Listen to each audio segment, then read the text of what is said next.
Bismillah. Qu'attends-tu de moi, alors que je suis dans un perpétuel état de frustration? N'était-ce pas là une façon de dire qu'il était allé retrouver Maggie ce soir-là? Le cœur brisé, Alicia se déshabilla et se coucha. Elle, qui pendant tout ce temps avait essayé de se convaincre que rien n'était perdu. Elle était bien obligée d'accepter la vérité, à présent. Dan aimait toujours Maggie. Pendant les jours qui suivirent, elle prit soin de l'éviter le plus possible. Dès qu'elle l'entendait arriver, elle se réfugiait dans sa chambre. Le samedi matin, elle se trouvait seule dans la maison, errant comme une âme en peine, lorsque la sonnette de la porte d'entrée retentit. « Bonjour, Madame Ridge » s'exclama Laura en riant. Alicia rit à son tour, puis embrassa sa belle-mère.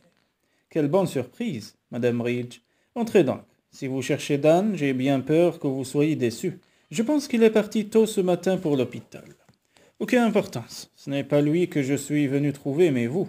Pourriez-vous m'accorder un peu de votre temps pour faire les boutiques, Alicia ?»« Avec grand plaisir, » s'exclama la jeune femme enthousiaste. « Oh Laura, vous avez eu une idée de génie. Si je continue à passer mes journées de cette façon, je vais devenir folle. »« De quelle façon, mon petit ?» s'enquit aussitôt sa belle-mère, le franc soucieux. « À ne rien faire. Anna s'occupe de tout dans cette maison, je n'ai que le dîner à préparer. Une fois que j'ai terminé de réviser mes cours, je tourne en rond. De plus, comme ma voiture est toujours au garage, je suis coincé ici. » Laura posa son sac sur un guéridon et examina la silhouette très arrondie d'Alicia. « Profitez donc de ces moments de tranquillité, vous n'aurez bientôt plus une minute à vous. » C'était bien là le problème. Si elle avait su que ce que lui réservait l'avenir, elle aurait vécu beaucoup plus sereinement ces quelques semaines qui la séparaient de l'accouchement. Un peu plus tard, elle se laissait guider par Laura dans les boutiques les plus en vogue de Providence. Elle ne fut pas sans remarquer que sa belle-mère y était traitée avec beaucoup d'égard, et que les gérantes de ces magasins connaissaient bien ses goûts. Rien que de très normal, puisque les Bridge comptaient parmi les notables de la ville. Tout en faisant des emplettes pour elle, Laura choisit 2 tenues de grossesse pour la jeune femme. L'une décontractée, l'autre plus élégante. Inutile de protester, Alicia. C'est ma façon de vous remercier de m'avoir accompagné. Mélanie est de moins en moins disponible et sans vous, cette agréable sortie aurait pris l'allure d'une corvée. Elle déclara aussi qu'elle allait choisir un vêtement pour le bébé. Lorsque Alicia la vit arriver à la caisse avec une adorable robe rose à volants, elle écarquilla les yeux. « J'ai bien peur que vous vous trompiez, Laura. Je suis persuadée que ce sera un garçon. »« Dans ce cas, vous viendrez l'échanger contre un ensemble bleu, » déclara la vendeuse. « Certainement pas, » répliqua Laura avec un sourire. « J'aurai bien une petite fille un jour ou l'autre. Si ce n'est pas cette fois, ce sera la prochaine. » Alicia préféra ne pas perdre son énergie à discuter. L'heure du déjeuner approchait. Ce fut avec grand plaisir qu'elle accepta l'invitation de sa belle-mère. Dans un ravissant salon de thé qui préparait aussi des salades et des tartes salées. Elles passèrent leur commande, puis après avoir bu quelques gorgées de son jus de fruits favori, la jeune femme se pencha vers Laura. « Dan est bien né l'année où vous terminiez vos études, n'est-ce pas? Ah, je vois que vous vous êtes livré à de savants calculs. Nous nous sommes mariés, Daniel et moi, il y a 35 ans, pendant ma dernière année de faculté, en effet. J'avais obtenu mon diplôme depuis quelques mois à peine lorsque Danny est arrivé. Ça n'a pas dû être très facile. Exact, je remonterai bien le temps, si c'était possible. Vous voulez dire par là que vous éviteriez d'être enceinte? » Alicia ne comprenait que trop bien cette position. La vie serait bien plus simple si elle ne portait pas en elle l'enfant de Dan. Mais ce petit être lui était devenu si précieux, songea-t-elle, la main posée sur son ventre. « Non, j'éviterai certaines erreurs, » déclara Laura, le regard lointain. Elle s'interrompit car la serveuse leur apportait leur salade puis reprit. « J'étais si naïve à cette époque, si innocente. Pauvre Daniel. Elle se retrouvait nantie d'une gamine, elle-même enceinte, alors qu'il n'avait pas terminé ses études de médecine. Vous voulez dire que vous aviez des difficultés financières? Oh non, il était très brillant, et bénéficiait donc d'une bourse d'études. De plus, nos parents respectifs nous aidaient. En fait, quand j'y repense, c'était une époque bénie. Mais alors que s'est-il passé? Au moment même où ces mots franchissaient ses lèvres, Alicia se maudit. Sa fourchette en l'air, Laura la fixait. Que voulez-vous dire, Alicia?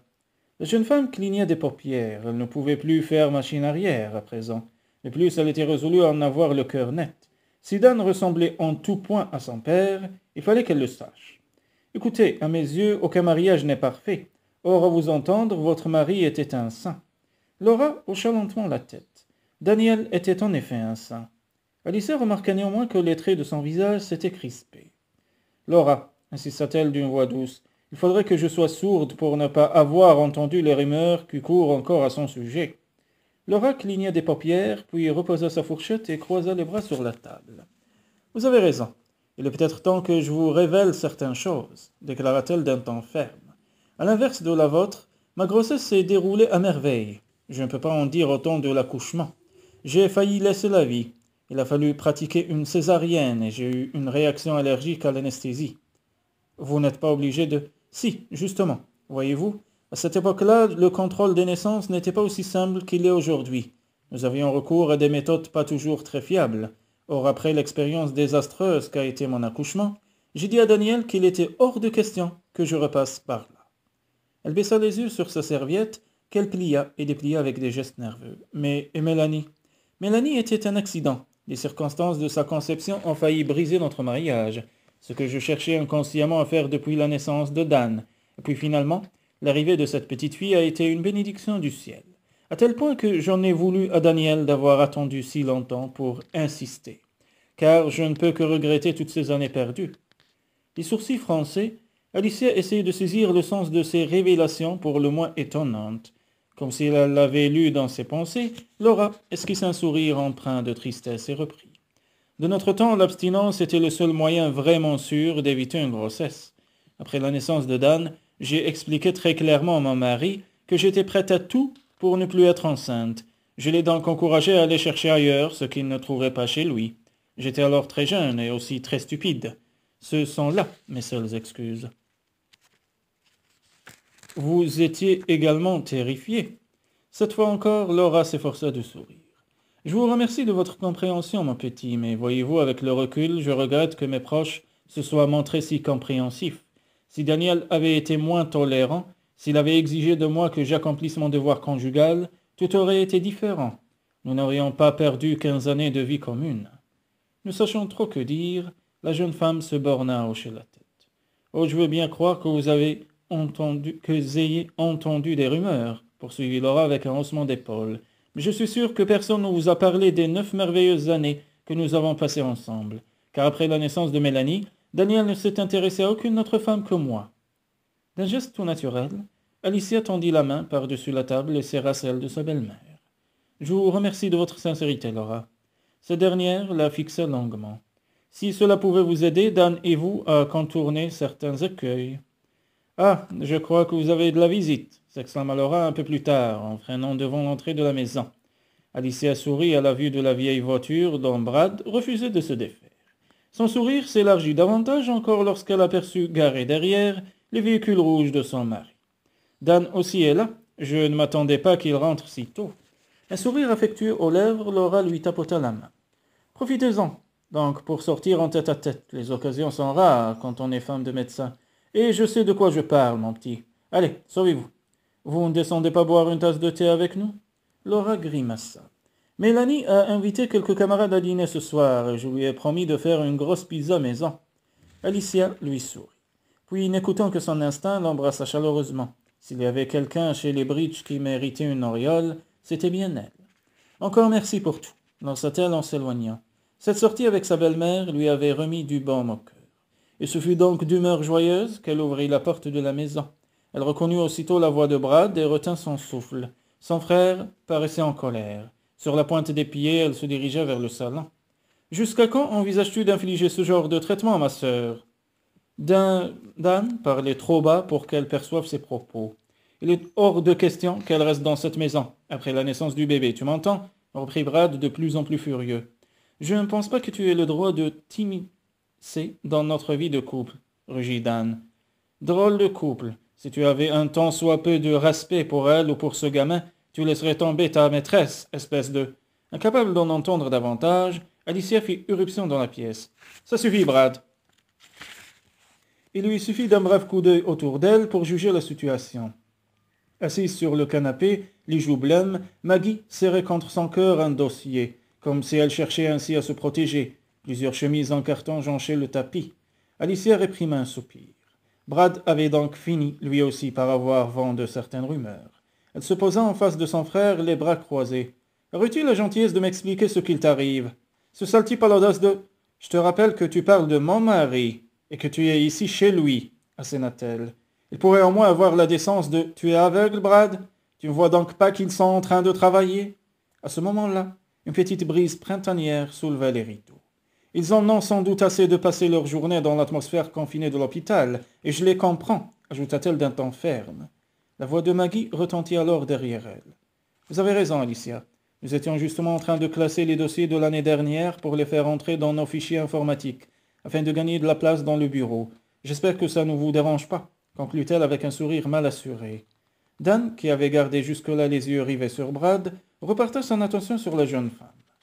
Nous n'arrivons jamais à nous atteler à ce travail à l'hôpital. Il y a toujours des coups de fil ou des visites pour nous interrompre. Nous sommes samedi et j'ai pensé que ça ne t'ennuierait pas d'avoir un peu de compagnie. J'apprécie toujours la compagnie. Je viens d'ailleurs de passer une journée exquise avec ta mère. Brad marmonna quelques mots inintelligibles dans son dos, mais cela ne l'empêcha pas de poursuivre. Et je suis ravi que vous soyez là, conclut-elle s'adressant à Maggie. Une Maggie toute pimpante dans un ensemble pastel fine, comme une liane, alors qu'elle avait, elle, l'impression de se mouvoir avec la grâce d'un char d'assaut. Puis, un sourire crispé aux lèvres, elle prit son frère par le bras et l'entraîna vers le couloir. « Je te raccompagne. » Dès qu'ils furent hors de portée de voix, Brad tourna vers elle un visage encore cramoisi. « Comment peux-tu supporter ?» Ils étaient en train de travailler, Brad, et je n'ai rien à reprocher à Maggie. Elle a toujours été très attentionnée envers moi. Par ailleurs, je me permets de te rappeler que tu m'as toi-même encouragé à épouser Dan pour le bien-être du bébé. De grâce, n'en rajoute pas, gémit-il. Si seulement tu savais combien je me sens coupable. Je ne me doutais pas que ça se passerait comme ça. Alicia, toute la ville en parle. Tu n'imagines pas combien de fois je me suis retrouvé obligé de défendre ce... Je ne pense pas que ça t'avance à grand-chose de le traiter de tous les noms d'oiseaux. Et n'oublie pas que c'est grâce à lui que j'ai repris mes études. Tu es prête à lui trouver toutes les excuses? Elle lâcha un long soupir. Il le faut bien. Comme on fait son lit, on se couche. C'est ce que tu me répétais souvent quand j'allais à l'école, n'est-ce pas? Nous comprenons pas ce qui n'est pas comprenable. Cette fois, le lit est un peu plus dur, mais il faut faire avec, jusqu'à la naissance du bébé tout au moins. Ensuite, je trouverai du travail et je déménagerai. En fait, pourquoi es-tu passé? Il se passa la main sur le front. Je ne sais plus. Écoute, sœurette, si le lit en question devient trop dur, n'oublie pas que nous avons une chambre d'amis à ta disposition. Je ne l'oublierai pas. Brad la serra contre son cœur, comme il le faisait autrefois lorsqu'elle avait un gros chagrin. Puis il s'engouffra dans sa voiture. La gorge nouée, elle regarda la vieille gambarde s'éloigner dans l'allée. Puis elle tourna les talons. Au lieu de s'arrêter dans le salon d'où lui provenaient les voix de Maggie et de Dan, elle poursuivit son chemin jusqu'à sa chambre. Là, elle referma la porte derrière elle et se laissa tomber en travers du lit. Il y avait 2 minutes à peine qu'elle était allongée là lorsqu'un bruit de pas retentit dans le couloir. Elle se glissa en hâte jusqu'à la salle de bain. « Alicia » lança Dan, après avoir frappé un petit coup à la porte. « Je suis dans la salle de bain » répondit-elle, s'efforçant de prendre un ton joué. « Je raccompagne Maggie chez elle. » Comme elle ne lui répondait pas, il ajouta. « Je reviens tout de suite. »« D'accord. À tout de suite, » répéta-t-il. Ce n'est que lorsqu'elle entendit le bruit de moteur qu'elle retourna s'allonger sur le lit. Les images de la scène qui s'était produite un peu plus tôt défilaient dans son esprit. Elle revit les visages tendus de Brad, de Dan, de Maggie. Combien de gens encore rendaient-elles malheureux? Jusqu'à ce que cette affaire prenne fin et jusqu'à quand supporterait-elle de souffrir ainsi?